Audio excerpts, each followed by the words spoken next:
Avvio amaro in campionato per la Nebros che cade in casa alla prima giornata del girone B di eccellenza contro una Leonzio cinica e determinata. Dopo il passaggio del turno in Coppa Italia la squadra di mister Palmeri sperava in un debutto diverso, ma al Basi è la formazione lentinese a festeggiare con una rimonta firmata Famà e Picchi. La Leonzio parte forte e già al quinto crea due occasioni pericolose. Ci provano prima Famà, poi San Giorgio ma senza fortuna. La risposta dei padroni di casa arriva al 15° quando Ferré si libera bene ma trova sulla sua strada un attentissimo Caruso.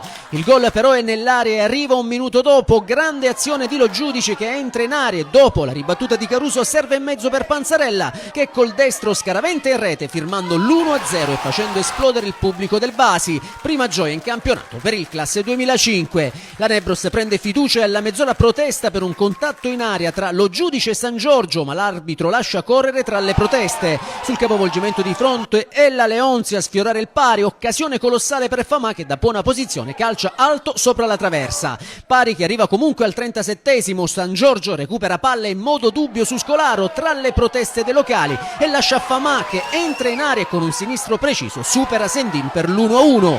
Con questo risultato le due squadre vanno al riposo. Nella ripresa è ancora la Leonzio a spingere, Famà è scatenato e sfiora il gol in due occasioni, ma il sorpasso arriva al 71° e proprio lui a servire Picchi che con un sinistro preciso batte Sendin e 1-2, grande gioia per il classe 2004, match winner della sfida. La Nebros non si arrende e cerca il pareggio con orgoglio. Al 75° Ferré ci prova di testa ma la palla sorvola la traversa. Al 79° Lo Giudice tenta su punizione ma Caruso blocca centralmente. Nel finale invece il neoentrato Traviglia a sfiorare il gol con un diagonale che esce di poco a lato. Nel recupero la Nebros resta in 10 per l'espulsione di Bruno, autore di un fallo su Cutispoto. Al triplice fischio esulta la Leonzio che porta a casa i primi 3 punti della stagione. Applausi comunque per la Nebros, generosa e combattiva fino all'ultimo secondo.